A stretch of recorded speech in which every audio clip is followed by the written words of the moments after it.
There's one thing on this film that I thought for sure was CG. It fooled me. What was it? The rats on the film. Oh. And I actually thought we were going to talk about creatures on the film. You know, I feel like I closed my eyes during that sequence, Hugo. I can't stand rats in films. I'm scared in real life of spiders, snakes, and sharks. What are you doing in Australia? Exactly. What am I doing here? Welcome to the VFX Notes podcast. Today's episode is sponsored by Action VFX and ftrack. Action VFX has the best library of VFX stock footage, with over 5,500 high-quality elements. They are the best stock footage I ever come across, and I highly recommend them. And the new Free for Subscribers features allows you to instantly unlock over 1,000 free bonus assets for only $29 a month. Sign up at actionvfx.com today and start downloading. This podcast is also sponsored by ftrack. ftrack Review is the all-in-one collaborative workspace where you and your team can give and receive interactive feedback on projects in real time. Forget endless email threads, comments on the wrong version, or constant video calls. ftrack Review replaces all of that with a seamless back and forth.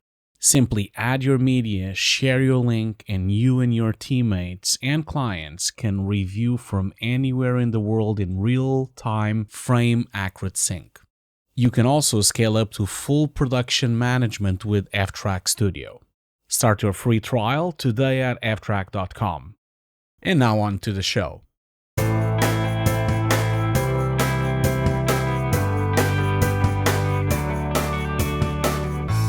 Hi everyone, welcome to the VFX Notes podcast. I'm Ian Fales from Befores and Afters, and as always, I'm joined by Hugo Guerra from Hugo's Desk. Hi Hugo. Hey Ian, how are you doing? Good. I'm down in Australia, and you're obviously in London. How's things over there? Yeah, everything is good. It's pretty cold, pretty chilly. Really cold now. I know it's exactly the opposite on your side. It's like minus here. It's like -1 or -2 or something. Oh, really? So it's 30 degrees here. Oh, my God. Wow, it's exactly the opposite side of the world, I guess. That's exactly what it is.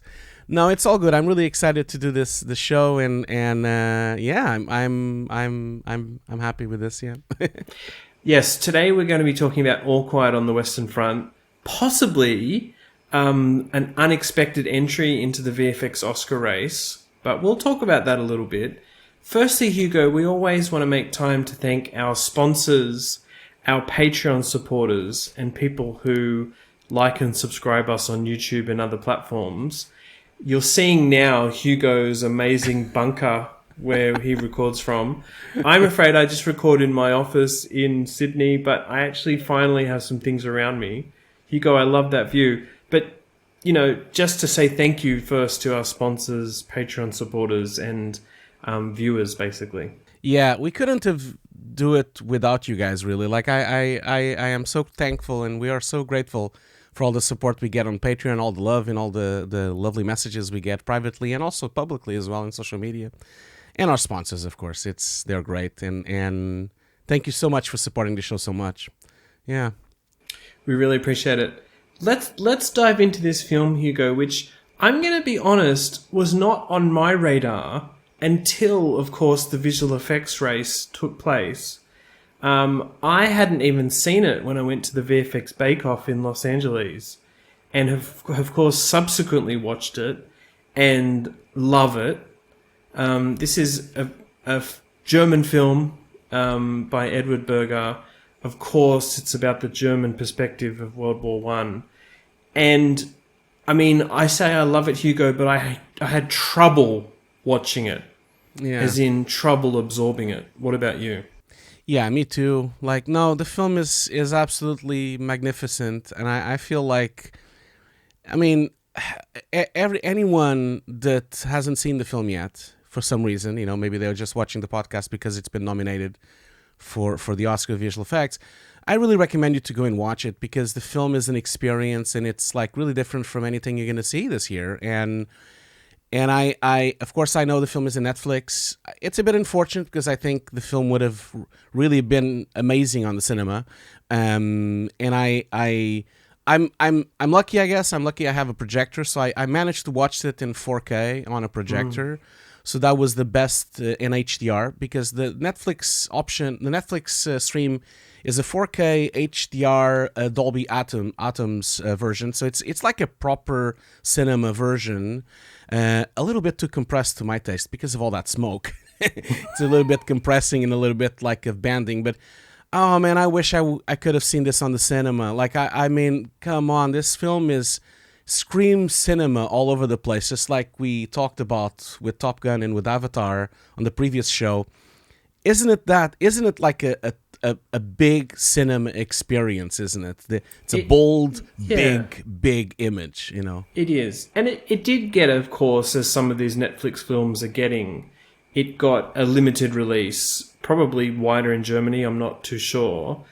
I did see the 10-minute reel and the breakdown reel in LA on that huge cinema at the Academy Museum, and it was very powerful, especially the scenes that involve trench warfare, explosions, you know, some pretty close-up body hits, I'm afraid to say.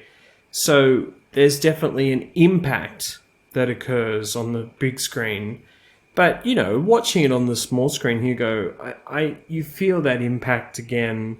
Yeah. These war films, in general, you know, they really tell the story of there being no winner in any war. Yeah. This one in particular, even though it's the German perspective of World War One. Yeah, absolutely. And I feel like, you usually joke with me on the podcast, oh, how many times have you watched the film, Hugo? How many this and that? I watched the film 2 times, and I think this was the first time on the podcast that I've watched something a second time that was really, it was really a struggle. Like, it's not that it's a struggle. The film is really heavy, and the film is really, really, really dark, and obviously because the theme is this, you know, the film is amazing on that. I don't think I've ever seen a film that translates war this good. You know, most people don't know much about the First World War because, you know, there's hardly any footage of it, hardly any photos of it. There's, of course, detailed texts about it in books and records, but it's different from the Second World War. We have a lot of documentation and a lot of footage. This we do not. I mean, there's other films that tackle this. Of course, there's the original from the 1930s, and even if you can consider Paths of Glory from Stanley Kubrick is also a really important First World War film, which is, by the way, the French side instead of the German side. So, although they're all talking English, of course, because it's all the youth from the 50s. But the film is so powerful. It's the ultimate anti-war message. I've never read the book. I've heard that the book is about that, really. The book was written not far from the war, like it was in 1929. And it was really shocking to me to watch this. This was so... It's shocking because you see this other side of the war, you know, like... It never really glorifies war. I don't know if you felt the same way. It never really glorifies it. It doesn't make it as an action sequence. It shows it in a really brutal way. And then you see the other side of it, which is the logistics, you know, them gathering the jackets and cleaning them up and sewing the holes and then gathering the little metal tags. And it becomes like a loop, you know, like a loop of grinding of people. Yeah. It's so heavy. I've never seen that on a film where you see that side of the machine churning these young people. It's so sad. The film is so damn sad, and it's terrifying. Actually, that's one of my takeaways, is that it's a personal tale about Paul and his friends. Yeah. But actually, it's one of those films you do get to see the bigger picture. Yeah. And, you know, it needs to be a personal tale so you can relate to them. And unfortunately, I mean, you need to go and watch the film, everybody. There's some major spoilers in here. But it's just a tragic tale for his friends and him, Paul, who start together and they don't were so end happy together. I mean, they were so happy. Even fakes his father's signature just so he can be drafted. They were so happy and so full of joy. By the end of the film, they look like they've aged 10 years. Yeah. I've actually seen photos like there's a photographer, I can remember his name right now, but there's a photographer that has done this experiment of taking photos of young people before a war and then after a war, and they really look aged, although it's only been a year. They looked really like they've been 10 years older. No, the film is very, this is, people need to understand that this is the first time war is done like this, with machine guns and with tanks and with flamethrowers and the mechanical technology side of it, because it was a highly technological war for the first time, because the war before this was a war of muskets and of basically fields, like Napoleon Wars. That's the war And before. swords. Yeah. Exactly, and swords. That's how these generals also came from that era, and that's why they fail so bad with their strategies when they're trying to attack. And I feel like people forget about that. This is the first time anyone has seen a tank, anyone has seen ever people being burned alive. This is scary. In the film, don't you think, Ian, the film really shows the tanks are so menacing, and the fire, it almost looks like they are being invaded by an alien, some kind of alien entity, isn't it? It's shocking. I mean, we might talk about it later, but the overall visual effects supervisor, Frank Petzold, absolutely wanted those tanks, and I feel by default, things like planes and the flamethrowers, to be the monsters of the film. Yeah. And, how do you do that? Well, you treat them like a creature, even if they are mechanical. Yeah. So there's some beautiful animation going on there and performance just by the tanks, which are soulless, brutal destruction mechanisms. But I did feel like it was a bit of a monster movie at that point. And then that's been Frank's narrative as he's been discussing the film. Yeah, I really felt that during the film, and it was so fascinating to hear your interview for your podcast, Before and Afters, with Frank, the supervisor. So fascinating to hear him the same thing, to say that it was a monster. That's how I felt. I felt like I was watching some kind of alien spaceship that was coming in to kill everyone, and they didn't even know what to do. They were shooting at it they're like thinking they're gonna do something to it, and because they didn't know what it was. It's shocking. And then what's fascinating about it is to hear how crap those tanks were. Yeah. I mean, even for the time, they were brutal, but they weren't that effective, but they scared soldiers. I really was affected by this film, and I'm almost glad I came to it late in a way, Hugo. But having watched it twice, you must be affected by the film too. I was. No, definitely. It was not a struggle. I don't want to say that because I don't want to put anyone off of the film. I think everyone should watch this film. Even if you don't like war films, this is such a pointed message about, really a wasted generation and really like a also friendship story between them as well. It's really powerful. It's a powerful, moving film. Not everything is bleak, though. I wanted to shine a little bit of light and a bit of, not humor. It's not that it's humor. The film is not really humorless, but it does have some really funny moments. And I wanted to mention this with you because I find it fascinating that there's so much food on this film. And I don't know if you noticed. Yeah, I don't know if you noticed, but sure. Food on this film is such a pivotal part of the story. It's, if you really think about it, because I know again, Ian already warned everyone, we're going to spoil the film. So you have, of course, the fantastic moment with them stealing the duck. It becomes such a funny moment because they're stealing the duck. They almost die, but they're so happy to have duck. They're so happy they're not eating tourniquet bread. And that entire moment of a friendship and camaraderie on the field is really, really funny. Then you also have other moments like the eggs at the end, which are really the exact opposite, the tragic moment of them stealing some eggs, and then he dies because of that. It's so there's always these two sides. There's the fun side and then the tragic side with the duck and the eggs, which is really, really poignant to this story. And then you have all this food and amazing shots of generals having so much food, and they're even burping and really full, like they can't even eat. They stuff themselves so much. And this is intercutted brilliantly by the editor, brilliantly with the people on the field with nothing to eat, just bread and really dying in the trenches. And then you cut to someone having a croissant, and then you cut to the field, and then you cut to have the eggs. I thought it was fascinating. And that entire food thing, because there's so much food on this film, there's a really funny moment on the middle of the last battle, which is when they get to the French trench. They find so much cheese and so much wine and so many charcuterie, and they're like, "Oh, the French! Oh, there's so much food here."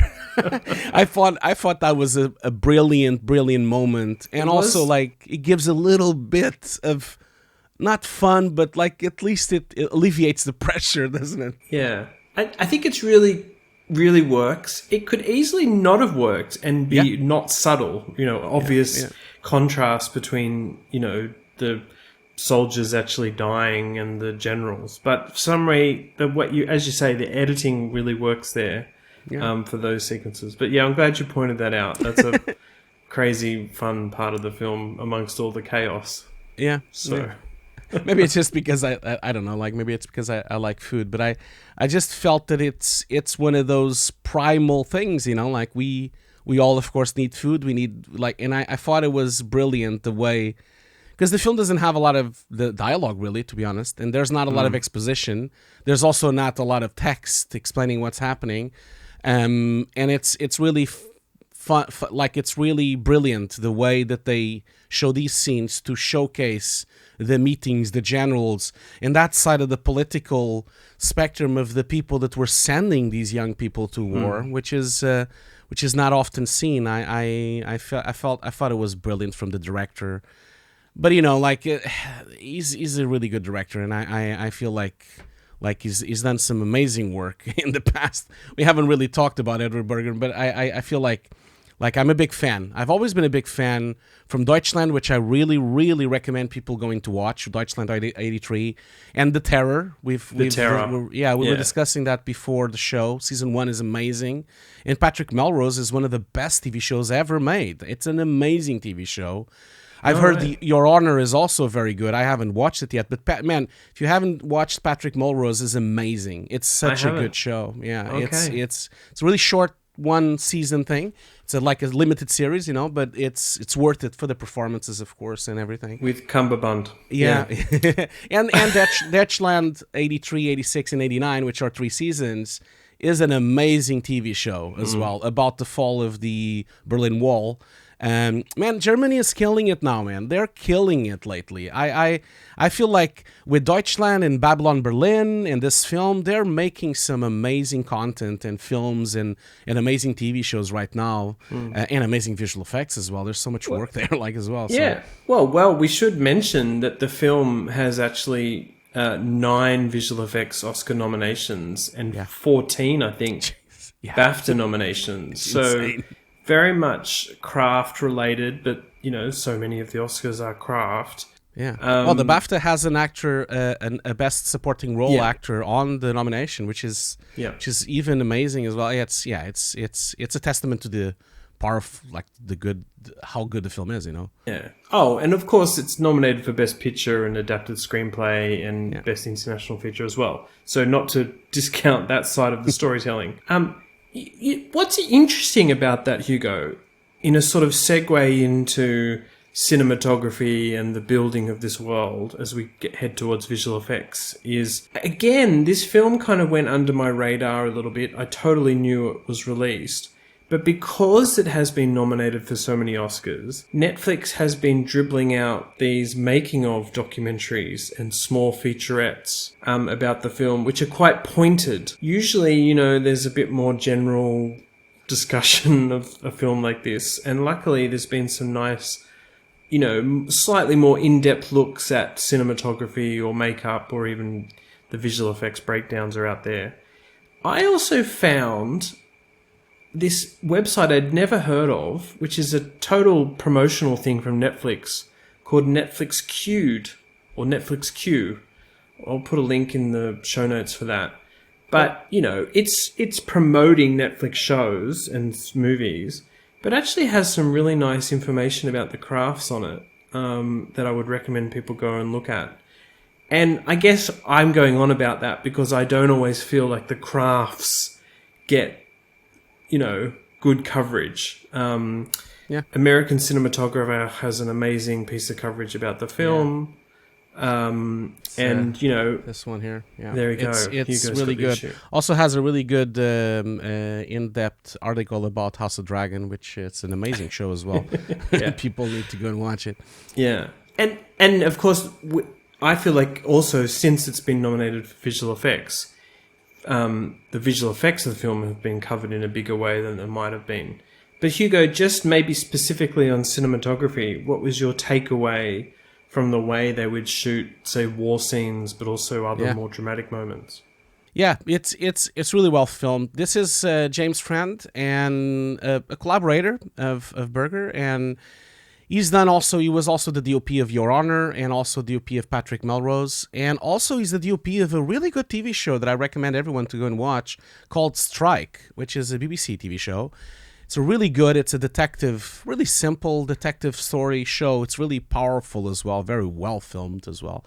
Yeah, James Friend was really under the radar. Like I wasn't even aware of his amazing work. Now I know, and he did an astonishing job here.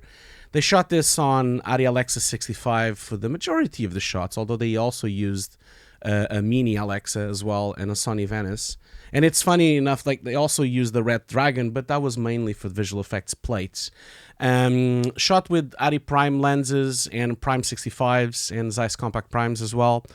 And the film is really powerful. It's like handheld, very realistic type of filming. Most of it is handheld, very on your face, wide lens. You are there in the action. There's nothing to hide. That we're going to discuss that in a minute, but became a big issue for VFX, of course, because you couldn't hide, you could see everything.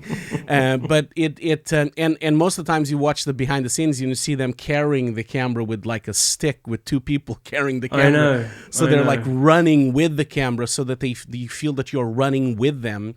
There's also, of course, a lot of dolly shots, very long dolly shots. So there's that side of things, like where you have, probably for me in person, like I feel like James, the DOP here, has probably made some of the most realistic war footage I've ever seen in my life. It has nothing to do with it, but it reminds me of how shocked I was when I watched for the first time Saving Private Ryan. When I watched that for the first time, I was shocked at how realistic that was in the 90s. And I'm feeling the same. Of course, it looks different, but feeling the same when I watch this as well. Like, my God, this is probably the most in your face. You were there with them on the trenches, literally on the trenches. And that must, that's the cinematography, but also there's an amazing amount of real sets built by the production designer here for the film. Now, World War II and World War I films, they do tend to go and film out in reality because you know why? They need to blow stuff up. So they do tend to film these things in fields. But if you catch a glimpse of any of the behind-the-scenes production design here, I honestly thought, basically they were filming in an existing trench setup or something like that. Yeah. But of course it's all built. It's a huge build, isn't it? It's a huge build that they've made. Amazing. Yeah, and a sense of atmosphere on the set. Yeah. Now this comes, of course, from the special effects supervisor, who's Camille Jafar, but enhanced as always by the visual effects team. But there was something, Hugo, about the trench setting, and then when they would arrive at, say, like a abandoned or shrapnelled location. Yeah. I just felt like they were really there, and it turns out, of course, they are. And again, things like that are enhanced by visual effects. So they really took advantage of on-location photography here, and it shows. Yeah, it does. And again, we talked so much on this on our podcast about this and how important it is to film stuff for real and then make the visual effects completely seamless with it. And that's exactly what happened here.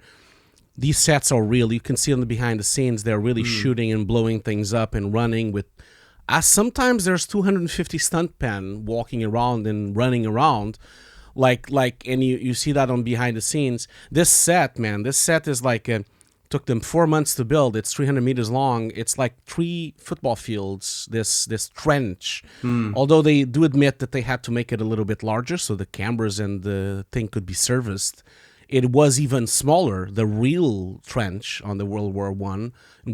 But and also the locations in the Czech Republic. The locations are dilapidated. They're already broken. Most of them. Amazing scouts that they've made here. Yeah, because they've picked. I think some of them are abandoned, aren't they? Yeah, exactly. Rather than anyone's there and they're terrible. Yeah, I know what you mean. Yeah. I know what you mean. Yeah. No, but shout out to the scouting of the film, because they found places which I truly believe they are in France and in Germany. Like, it is so good on that sense. We also should mention that, funny enough, I only discovered this while watching the behind the scenes. There is one scene of the film which is done with an LED screen, with virtual production, with the virtual cinematography, which is the train sequence when they are on the armistice negotiations, which, by the way, is a beautiful sequence, especially because as we found out, like when researching to this film, they really went deep to go to the museum to scan these real trains, to scan and really investigate all the photos and all the documentation they had at the time to make an exact replica of this moment in history where they signed the treaty. And that entire sequence is done on an LED screen, LED stage, which is fascinating, because when I watched the film, did not notice that. No, I didn't notice Tell you that. I thought they went outside somewhere, so, yeah. And I tell you what, that armistice whole thing is just so tragic. Yeah. That we talked about this already, but I really left the film so sad about how that's meant to be like a peaceful, result. But anyway, wow, actually, I'm only just remembering that was an LED screen work as well, Hugo, and very convincing. But it actually maybe goes to something that I think is why this film was nominated for a VFX Oscar. And that is, there's multiple techniques and things in here. Yeah. Right? There's going out and shooting with real special effects. There's LED wall stuff. There's enhancements, augmentations. There's animation. There's CG humans, CG characters, CG tanks, whatnot, and then there's sort of bread and butter visual effects, fix-its, and that sort of thing. I mean, the idea is invisible effects and seamless visual effects. I mean, that's always the goal, right? Seamless and invisible. Yeah, of course. But it is also true that the Academy, or the VFX branch of the Academy, they do tend to choose in their long lists and short lists a film like this. Yeah. A film that has invisible stuff. Dunkirk is one, and it actually has a lot of front and center visual effects. No, it doesn't. There's no visual effects in Dunkirk. Hey, I have the book over there on the shelf, and there's no visual effects on that film. I'm taking a joke, sorry. I feel like there's always one of these films. It's a bit of an outlier.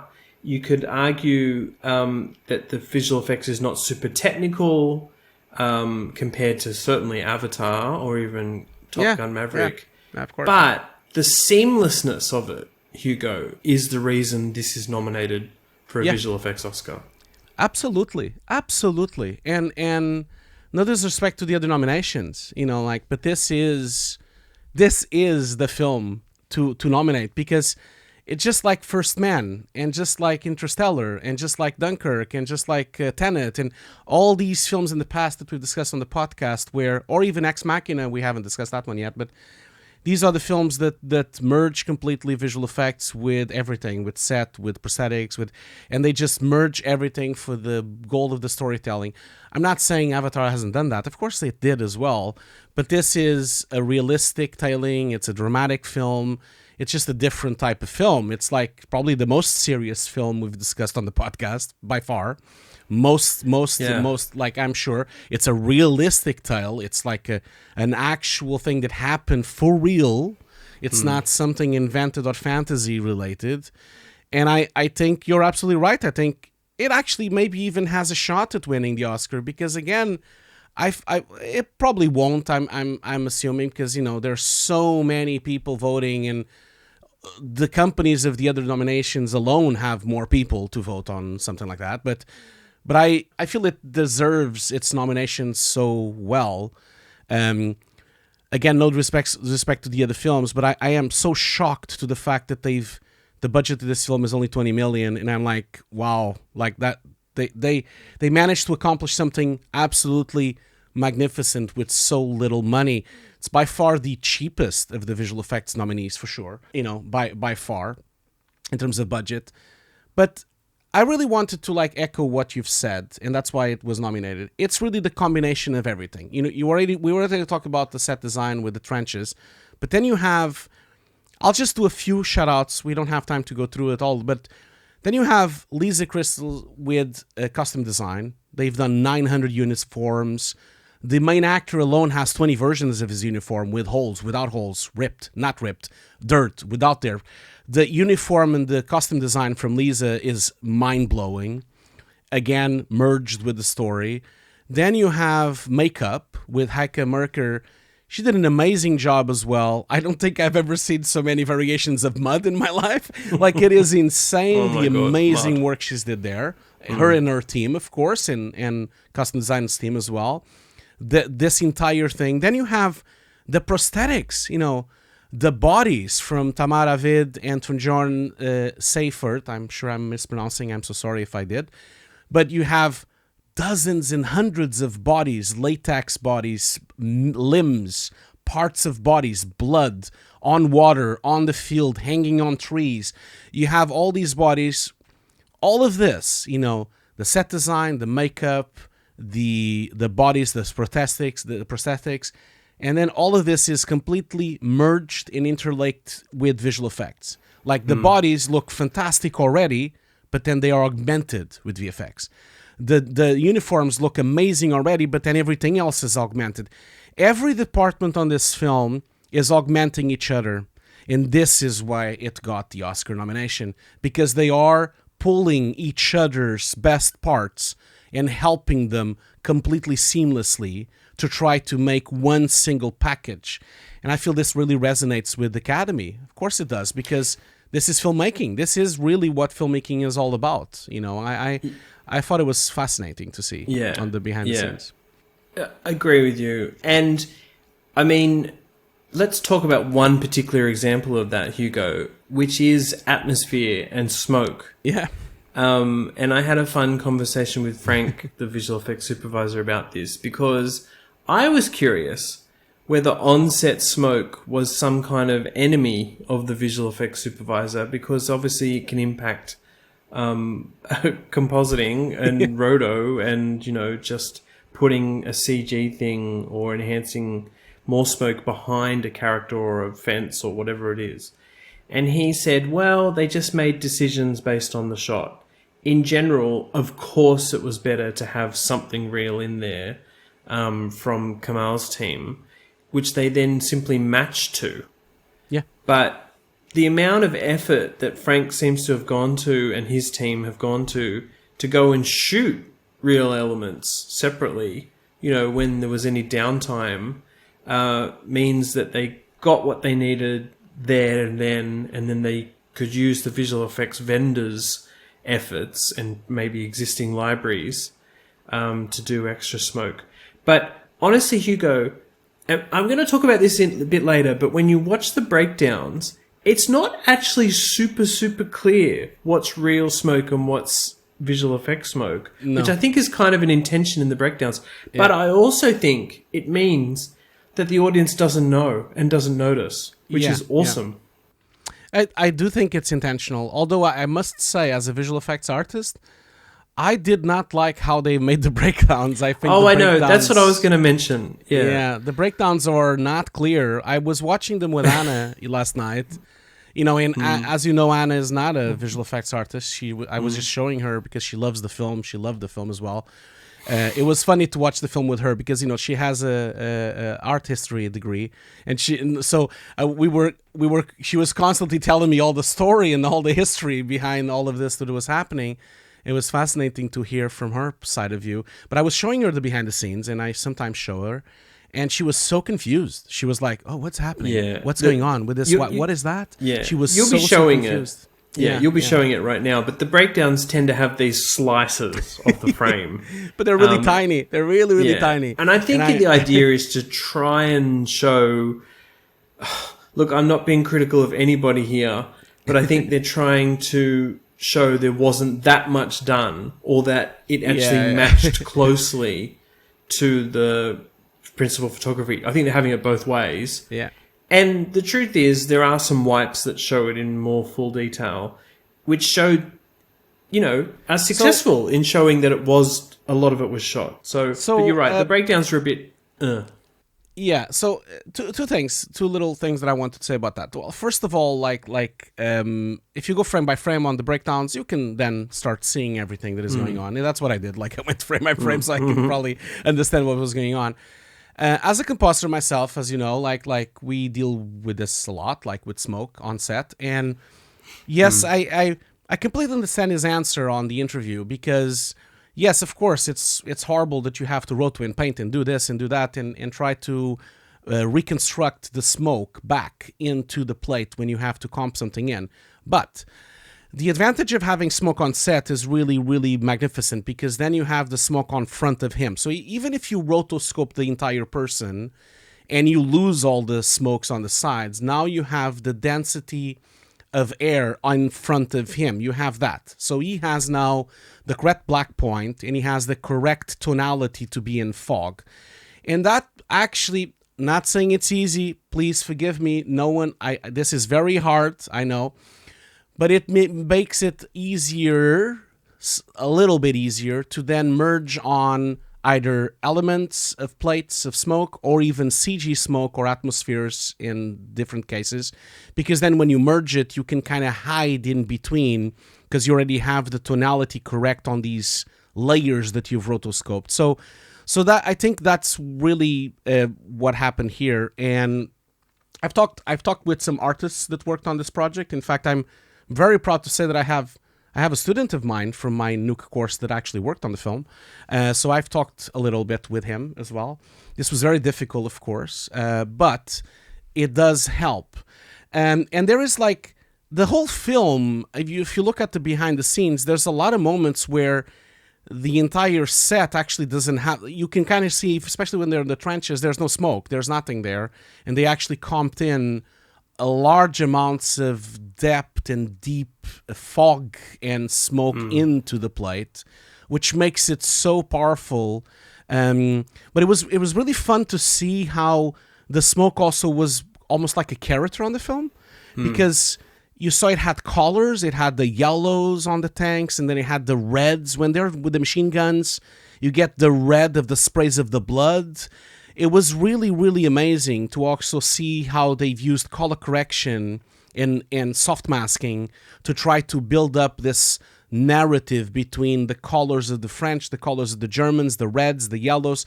It makes the film have a very different palette to the typical war film, which usually is just one color. And I thought that was fascinating to see that, you know.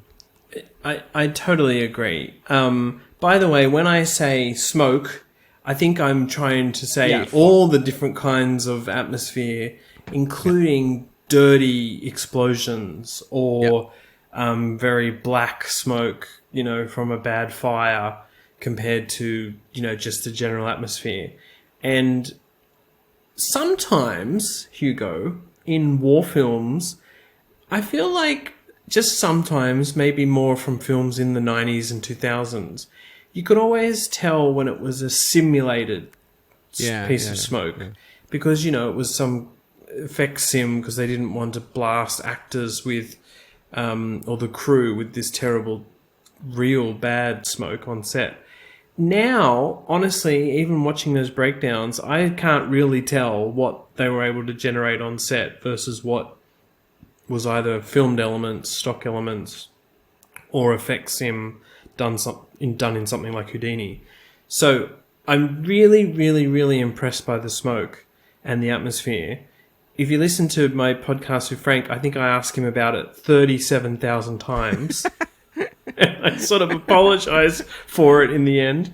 But there was something about it. And I also feel like it's, funnily enough, that was something discussed at the Bake Off quite a lot too. So clearly the Academy has something very, is very interested in the way that practical and digital worked on this film. Well, isn't it what we always talk about on the show? Like, it's the staging and the shot design is really brilliant here. And I think that's why this really shines, because the fact that they have explosions in the foreground, real ones, and then some of them real ones on the back, and some little pockets of smoke, that already grounds the shot in real. Like, even if you didn't had the extra stuff you put on top, it would already be a good shot. Like, if you look at the shot itself as it is, it probably could already, like, we've seen lower budget films or even TV shows that already had a shot like that, and it was fine. They left it as it was because it was already a really good foundation, and the shot itself is very well designed, shot design, by putting explosions in the foreground, real ones, to sell the shot. As soon as you start having these real explosions, no matter how many CG ones or element ones you put extra, people are looking at the big one. They're looking at the one that is real, and then they're not looking at all the other ones. I'm not saying they're not badly done. They're really well integrated. You don't notice which ones are which unless you see the breakdown frame by frame. But this is why it sells it so well. And then you start wondering, and I think that might be what happens with the Academy and with the BAFTAs and all the awards that has been nominated and even won already, some of them, of how people do not understand which one is which. And when we get to that point, that's when the nominations come in, because you're like, oh my God, this is so well integrated. One little side note about the nominations, I was really shocked that it wasn't nominated for the Visual Effects Society at all. And I don't know what happened there. Maybe it wasn't. Maybe they didn't submit. That could be it. Maybe they just didn't submit the film, because it could have had a good shot at outstanding visual effects for sure. Yeah. So. Look. I don't really know. There's also that crazy thing that happens in the Visual Effects Society Awards, which is the concept of a film with the main thing is visual effects. And then the concept of supporting visual effects.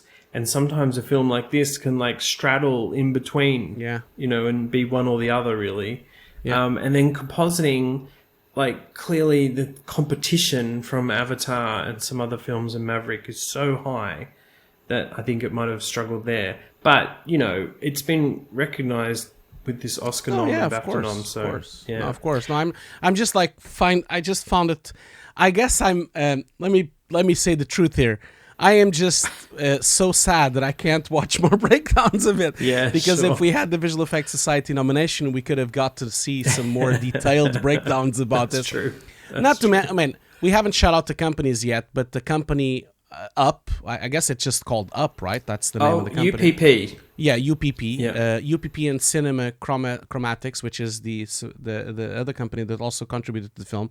They already have showreels, and the showreels that they've made are pretty good. They already have some really nice breakdowns, both on their websites and on their Instagram pages and social media. So go and check them out. I'm gonna be playing them while we're talking. Yeah. Yeah, no, they're great breakdowns, and we'll talk a bit more about some of the specific shots in them. I want to shout out, while we're talking about the awards, to the actual Oscar nominees. And of course, there's Frank Petzold, the VFX production soup, Victor Mueller, I think he's from UPP, Marcus Frank from Cinechromatics, and Kamal Jafar is the special effects soup. So, it must be a real rush for them to be Oscar nominated as well. That's one thing that I was thinking. Yeah. Because, it does tend to be the big films, Avatar, whatnot, that gets nominated. what I really liked was Victor Mueller seemed to have posted something, and I don't know the source for this, but I'll try and investigate. It was kind of like a note to his crew, and he was talking about all his phenomenal artists at UPP, and then talking about how he was nominated, but of course this is a recognition of all their work, which was really cool to see. I thought that was a really nice gesture and It was so a good. nice response Yeah. to being nominated.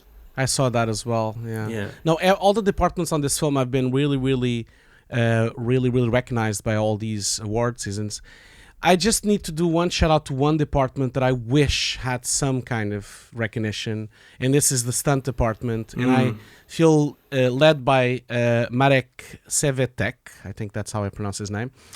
Man, the stunts on this film really deserved an Oscar nomination. I wish there was an Oscar nomination for that. Yeah, so do I. There are some shots that have 250 people running around like crazy. It's insane. The jumps and the explosions and the hits and the falling down. And just shout out to their team and the work they've done here, because it's crucial for the whole thing to work.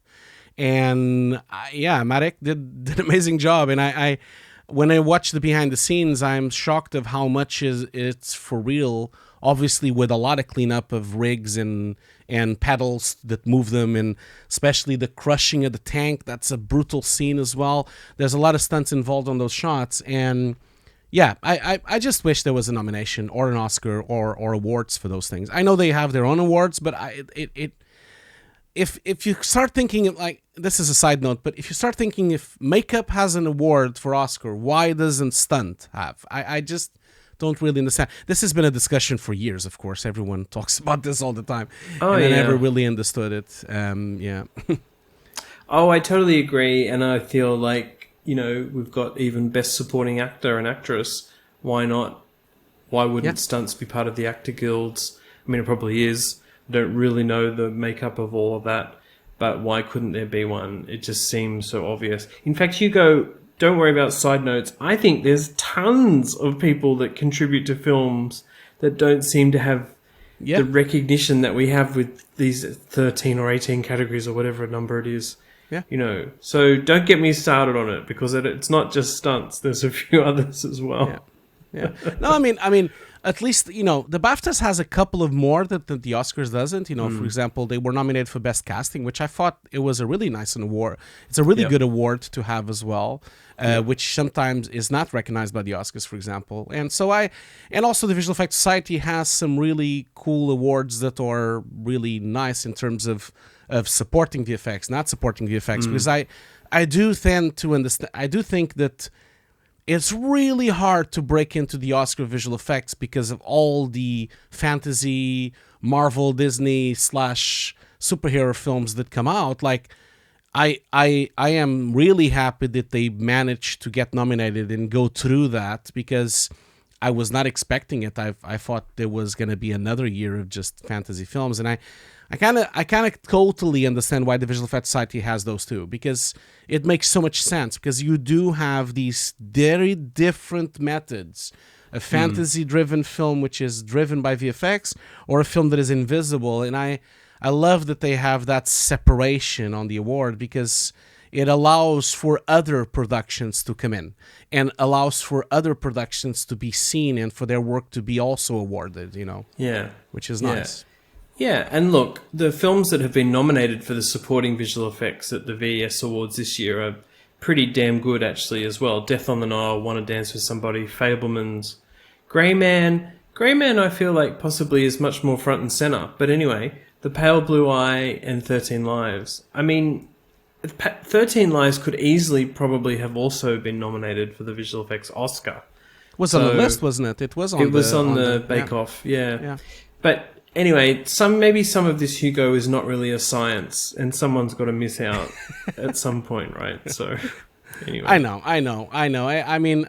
It's what a year to be it's so good to see that COVID is done. Like, we are, well, not done, but it's like much better now, and we're all kind of back into business, and now we have all these films coming in, and like there's so much work, and it's amazing how much work came out last year. And it's really difficult because There's so many other films that were not even nominated and should have been nominated, and comes to mind Everything Everywhere at Once and Nope and other films that could have definitely been nominated as well. I can't believe you didn't say the 3-letter word. And RR, I know. I'm gonna stop saying it because everyone ignores that film. So I like everyone ignore that film. Doesn't get any love. At least I'm happy they're gonna sing. I hope they do this live show this year at the Oscars because, man, I'm gonna love to watch them actually sing on stage and do the song. Man, God, that's gonna be amazing. That's gonna be cool. Let's go back to All Quiet. In terms of the visual effects, I really want to mention in particular the snow work. Yeah. Environment augmentation. Really, both UPP and Cinechromatics did that kind of work, but it looks to me like Cinechromatics did the very particular snow work for the heists. Duck. Yeah, the duck and the egg. But Frank mentioned to me that, of course, this was because they intended to go and shoot this in snow, and then that just wasn't what happened. The sun comes out, the snow melts. Plus, you need a consistency of coverage. So these are such long shots. I think Frank described it as the longest dolly in history. And just the amount of match-moving tracking and then actual snow generation that Cinechromatics did, I thought was great. What did you think about that as a compositor, Hugo? Yeah, no, I thought it's a tracking job from hell, that's for sure. Yeah. And some of the shots, like, it's really the most hard tracking I've seen in a long time. This happens on the trenches as well, of where the camera's floating around and flying around as crazy and falling down. Now, the snow extensions look amazing. They're completely seamless. They have some snow on the floor near the actors. I'm not entirely sure if it's practical or if it's the actual snow that was there. That I don't know. Maybe it is just like like set design as well. It could be, but it's seamless. You don't even notice it, and it's really lovely work from the compositing team and matte painting team, because they not only they've put in the snow and the particles, but they also frosted the environment. It's really nice to see that they've made the trees slightly frosted, and then they made the roof slightly frosted, and then they added all these little nice little details of frost, pockets of snow, pockets of cold, like in all sorts of little things, even small bricks and small. There's so much detailed work on it that's why it becomes so realistic, and I guess the base of that is really a really clever methodology that they've done there, which is to scan all these environments, especially the buildings that they've had on the film. There's a lot of course, shots on those snowfields where they've actually added buildings as well, not just left the ones that were there, but added more and actually remove parts of it to make it look more damaged.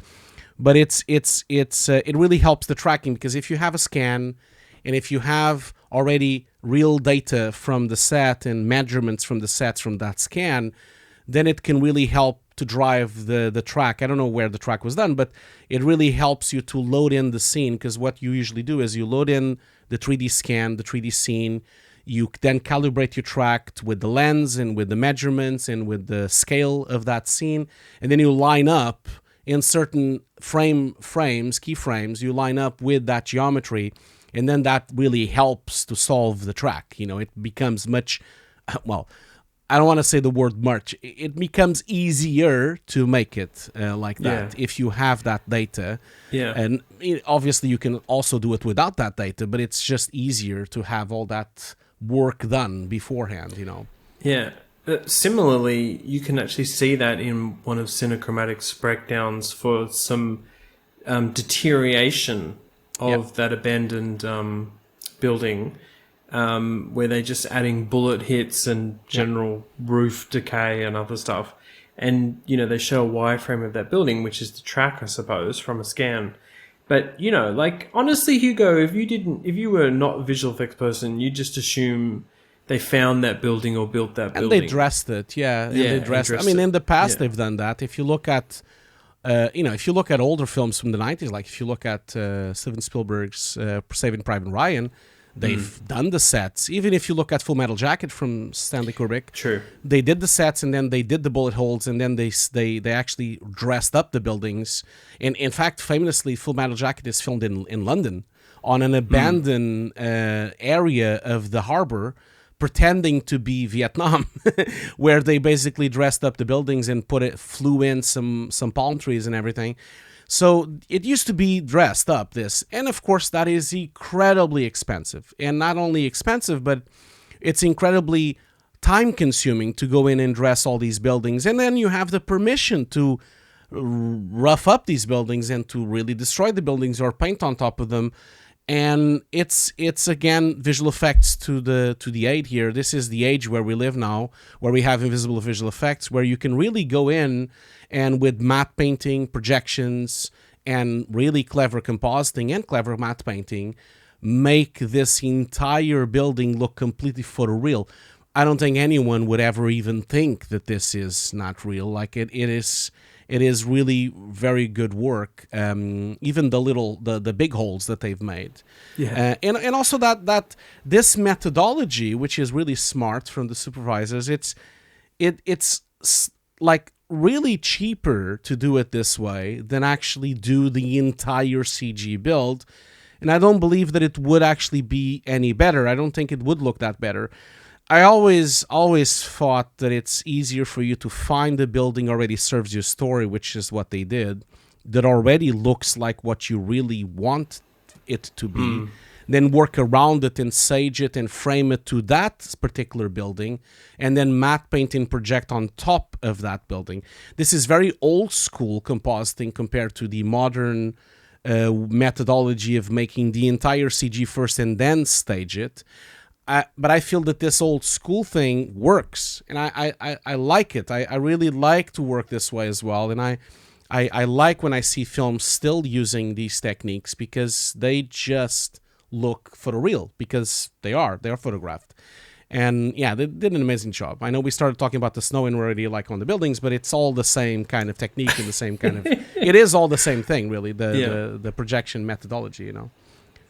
I've got to say that work is amazing, seamless. The two most impactful kinds of visual effects sequences for me, Hugo, were the arrival of the tank and the fear on the face of the soldiers. And, you know, that's a very well-crafted visual effects shot, because they didn't really have a proper moving tank. You know, they had like one. So, you know, there's some great CG work there, plus some green screen comps of the soldiers and the tank. Then the next most impactful, I felt, was the flame throwing, and burning. And I would say that I don't really know how the fire was done. I imagine there was some stunt done, but it appears to be elements or CG fire. But just that more like hovering over the trenches shot of them flame throwing the trenches is just like devastating, and just a really good piece of special effects and visual effects work. What did you think? It is so heartbreaking, and again, like, this is the technology war. You know, no one has ever seen something like this. Yeah, it's a really amazing combination of stunt work, because they do have some people on fire there as well. They do have people walking around. There's real real fire and CG fire. It's all mixed. Yeah. Very hard to know exactly. The same thing with the tanks. It's really hard to know, because even on their breakdowns, they keep a lot of more tanks. Even on the clean plates, you see 2 tanks, 3 tanks. And I'm like, but they only had 1. So it's not clear, not completely clear. Again, I'm sure that was in purpose, to make it unclear exactly what happened there. But, you know, it's super powerful, especially that his friend being burned alive. That is an amazing shot, which was completely CG, because he doesn't have any fire whatsoever on the shot itself.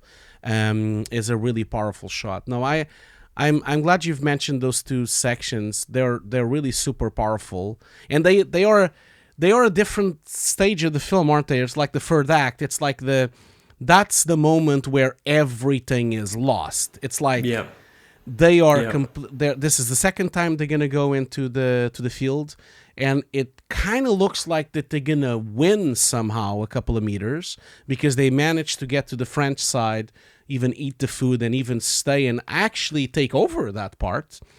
But then the tanks come in and the fire comes in, and it's all lost, and they just run for their lives. It's like it's very powerful visual effects into the supporting the story here. But it's that's why I was saying that I wish there was Visual Effects Society breakdowns, because I wish I could know more about how that was done, and I wanted to see the real plates. And we see some real plates on the behind the scenes, like when you see these wides. I love those really, really big wide shots where you see the puddles and you see the tanks and you see all the explosions. And you see that they've built a lot of the set, but there's, a lot not there.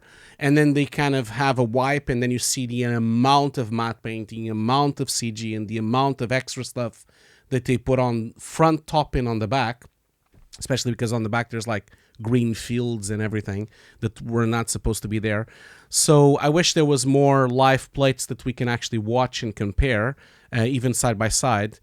But you didn't ask the supervisor about the fire. He didn't really give you you did ask, but he didn't give you a straight answer. Really, you couldn't really. Oh, yeah. I couldn't really tell exactly what was going on there. I don't think he was being evasive. It's actually yeah, one of the challenges of this film is that even though we say it's not as technically crazy as Avatar, there's so much in there, right? Yeah. And as you say, so much done for the budget that I felt with Frank I couldn't ask him about every single sequence because there was just almost too many. But yeah, the again, it's basically the great combination of some real special effects there, enhanced where it needs to be by visual effects, possibly all visual effects in some cases. Yeah. And just they knew what they had to match to. And yeah. I mean, I will say this: we've been spoiled with World War II films from Hollywood, with Saving Private Ryan and with 1917 and a whole heap of other ones in between.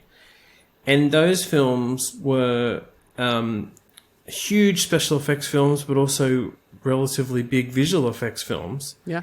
And I think, what I'm getting at is we've seen great war imagery.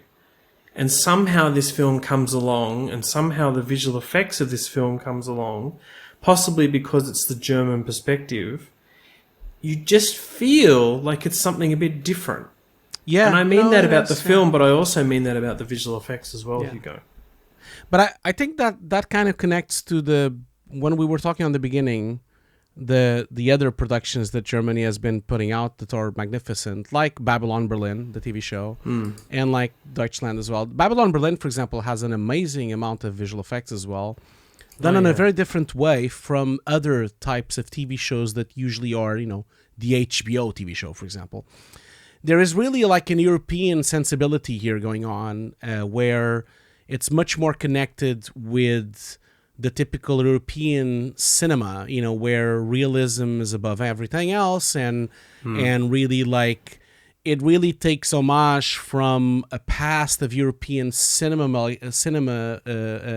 and filmmakers that really contributed to the history of European films. And it is a breath of fresh air for me. I think it is a breath of fresh air to the typical Hollywood film, which has its tropes and it has its types of methods of doing certain shots. This is a completely different methodology and much more in your face and much more realistic. And I think that's why it resonates so much. And the film also has, I wanted to just really briefly mention, we're talking about the flamethrowers and the tanks and all those kind of things, and we haven't talked about the gore. We'll talk about that in a minute. But I there's also like a really enormous amount of really clever visual effects that are so tiny but so effective. I'll give you two examples of that. One example, if you really look closely into the behind the scenes, especially at the end, the main character is like bayoneting himself between the trenches and killing everyone. There's no bayonet. There's no sword on his gun. It's all CG or matte painted. He doesn't have anything with him. The gun doesn't have anything attached to it if you look at the behind the scenes. And every single shot, that's actually either a CG or a matte painting or a 2D layer, I don't know which one it is, that has been added frame by frame into the shots.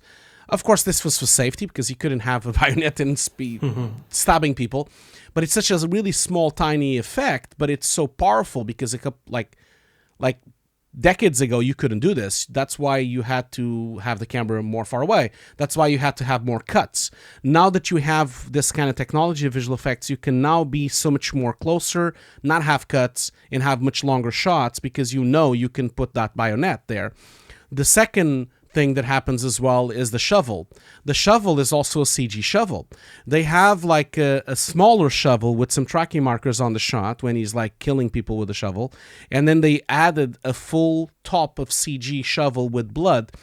And again, these are really tiny. They're not technological advancements to visual effects, but they are perfect examples of how the visual effects supervisor, the DOP, the director, and the costume design and the stunts all work together to use the best methodology possible to drive that story and to show the brutal fight between them with no reservations. Like there's no cutting here. There's no hiding. There's no hiding here. You see the shovel hitting the guy. You see the fork going to the neck. You see it. It's there. And it's horrible, but that's what this war was. And I think that has to do with the more European sensibility and the more, in this case, German method. Like the film just looks different, and that's true. It's different There's no shying away from the brutality of war here, and that's a good segue to the gore, which actually I bet they had to play it down at times for whatever rating this film is. And also just what the audience could handle. The tank at one point squashes, and you do see it, but it's sort of done in a way that's kind of bearable. But it's so well made. If you look at the breakdown, such a easy, like such a smart method. You have the real actor, then you have a prop, like a body prosthetic with blood bags, and then you have the real tank, like the tank passing through. 3 layers, composite together, merged together. Like the camera's on sticks, which is amazing. It's a really good idea because it's much easier because they're selling that shot. They don't have to have a camera move on that thing, and that really opens up the area to be much easier in terms of compositing and matte painting. And I thought that shot alone is so powerful and so well crafted. The methods of doing it. Yes, and I would add one other thing, which is kind of a bit of a staple of war films, is that it's a bit messy. The camera work often when there's a hand-to-hand combat type fight is handheld, or the blood spurts are not natural looking. Or sorry, they are natural looking, but they don't look like they've been simulated. And the messiness is also part of the reaction of the audience, right? Like, oh, that sort of thing. So totally fits in with the aesthetic of the film, and congratulations to whatever on-set blood spurts were done or what visual effects achieved with elements or sims.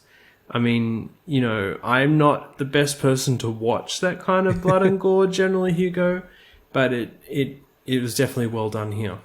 And it's funny that you mentioned that of what I completely agree with you. Completely agree. It's really well made, and I know it's not easy to watch for sure. But I really think that yes, I'm sure there was a rating thing involved, but I actually think that there's also a very intelligent direction here by the director, the screenwriter, like by the entire team, of not making it the most important thing, because it would have been easy for you to make it so bloody and so gory that it would become too important on the scene. If you make it too gory, like a horror film, then it's about that gore, that shot, and it's not about that. It's about the war in general. So I feel like the toning down actually helped a lot on the film because it didn't make it the most important part or aspect of it. It's just enough gory to make it look real and to make it look nasty, but not too much to take you out of the story. And I feel that's brilliantly made by them. It helps on the rating, of course, as well, but it just helps the story for you to not be too shocked, because then it becomes too shocking. It really, not in a different way, but it reminds me of a film that actually, does this in the other way, on the other direction, and really pulls me out of the story. And this is Mel Gibson's Passion of the Christ, where I feel brilliantly made, the visual effects and the compositing. It's very well made. It's very brutal when they're whipping Christ and that entire section. But I kind of feel that it's a little bit too much, and it kind of takes me out of the story, and I feel like it's too gory.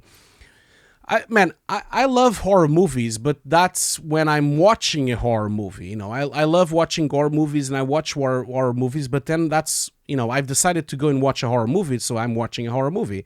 And I know there's going to be gore, and I know there's going to be zombies, and I know there's going to be like a lot of those things going on. But this is not a horror movie. This is a drama. This is a First World War movie, and I really feel that sometimes there's a thin line there. And again, I think that has to do with the European sensibilities of this film compared to maybe what could have happened on the wrong hands. This could have been like a bloodfest. And because it was, in reality, if there was someone there with a camera, with a 4K camera in the middle of the World War I, it would have been horrible to watch, for sure, if they actually shot something there. Fortunately, no one did, and unfortunately, we don't need to see it and we don't need to watch it, because I think the description is more than enough, and this film really shows it in a really good way, I think. Yeah. Well, I think that might sum up our visual effects coverage at the VFX Notes about the film. I'm feeling a bit melancholic, Hugo, only because that is how the film makes you feel, and usually we have a lot of laughs on the VFX Notes podcast, but here's a different kind of film to make you think. Still, the visual effects is so well done, definitely has a strong chance at the Oscars, but might get pipped at the post, of course, by Avatar or Maverick. Yeah, I think, fortunately, I believe that's going to be what's going to happen. I think so. But don't be that gloomy. I can cheer you up with one thing. Yeah, go ahead. There's one thing on this film that I thought for sure was CG, and it turned out not to be CG. And I thought it fooled me. And these was the rats. The rats on the film. Yes. I thought it was so funny. Because you see all these rats running around on the French bunker when they are actually with all the French food, and you see the swarm of rats going away. And I wanted to, maybe you can tell me what, because you've talked with Frank about this on the film. So why don't you tell the audience a little bit about this? Because I thought it fascinating. Man, I was for sure this was CG rats. Man, come on. I thought it was. And I actually thought we were going to talk about creatures on the film. There's not much to say except that they're trained rats, that they've used. And I feel like I feel like I closed my eyes during that sequence, Hugo. And that I closed my eyes when I was talking to Frank about it. I can't stand rats in films. Oh my God. It's as scary as snakes and sharks are and spiders are in real life to me. Rats in films, they are the scariest thing if they're done well. Because mostly these days they're CG, right? And so they actually are done pretty well. But here, taking advantage of using real rats, oh my God. Hugo, you've just made my skin crawl. I'm sorry. I thought it was going to cheer you up.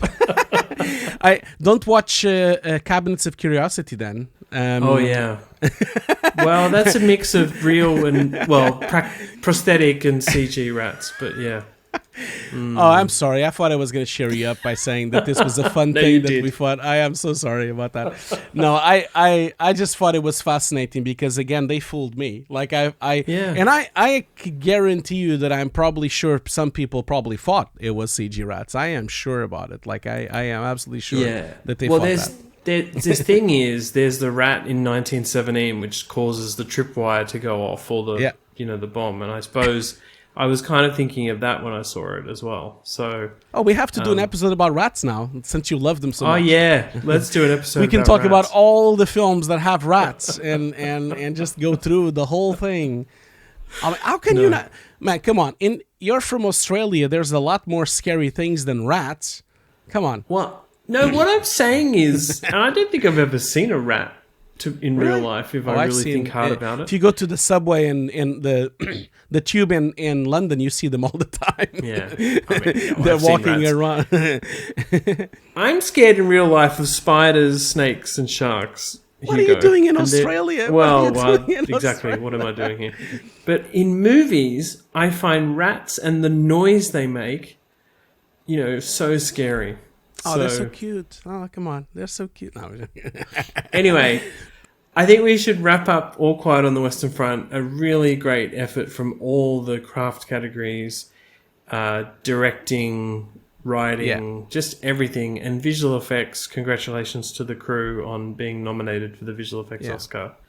Hugo, it actually has been fun talking about this film, something different to talk about.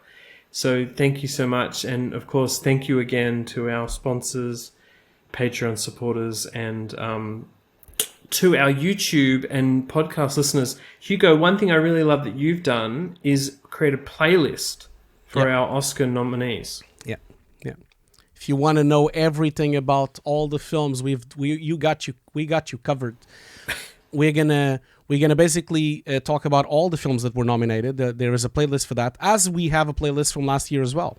So this is a thing that we do every year, a playlist for the 5 nominees, and so you can watch them all in a row if you want. Very good. Awesome. Thanks again, Hugo, and thanks everyone for watching. See you later. Bye. Bye.